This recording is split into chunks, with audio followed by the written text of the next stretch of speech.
with KFC, with McDonald's, with Hardee's, but we've also launched the chicken tenders. Yeah, absolutely. Launched with places like A&W and Carl's Jr. And then look at the Denny's and Del Tacos and Dunkin's, Starbucks in Canada, Subway in Canada. So the CEOs and the leaders of this sector that are leaning in are seeing something among the consumer.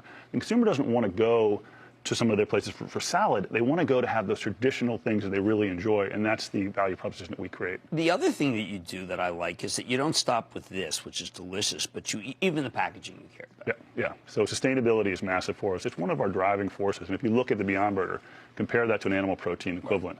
90% fewer emissions, 99% less water, 93% less land, about half the energy. So talk about young people hearing about that. You hear about the climate strikes that young people are doing, the flight shaming that young people are doing. There's an opportunity to make a decision at the center of your plate about what you stand for, what you don't. But there are still questions and skepticism regarding the health benefits of your product. Yeah. So I think that's largely noise that's being generated by incumbent industry groups. So if you look at I just had two this morning, so I'll talk about the Dunkin' sausage, right? So that has half the fat. It has 44% less saturated fat, 37% less sodium. It's got more protein and more iron. So that's really hard to argue with. It also is absent some of the things you're concerned about in meat, such as heme iron or heterocyclic amines, things like that. So it's an opportunity to have that product that you want to have, but maybe do it in a way that's healthier for your body. Ethan, one of the greatest hits we ever had on Mad Money was a company called White Wave. Yeah. And White Wave is it was spun off from Dean Foods, but it was almond milk. It was different kinds of milk.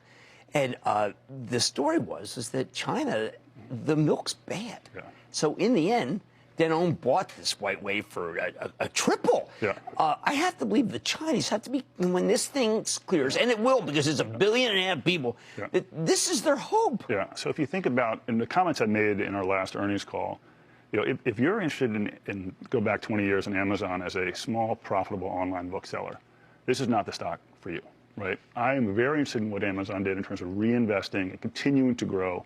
Right now is a moment in time for us. It's an opportunity for hyper growth. So I'm looking very serious at Asia. I've made a commitment that we're going to be producing in Asia by the end of this year. We'll do that regardless of, I think, of this health epidemic occurring right now. But think about the swine fever there. Right. So 50% of the herd was culled. We've forgotten about that already because of this next thing. Right. That's 25% of the world's hog population. I came out of the fuel cell industry. If there had been a disruption to the internal combustion engine manufacturing infrastructure where 25% disappeared overnight, we'd be going bananas trying to leapfrog and put hydrogen or electric drive technology in its place. That's our opportunity right now. We have to be active in China regardless of what's going on.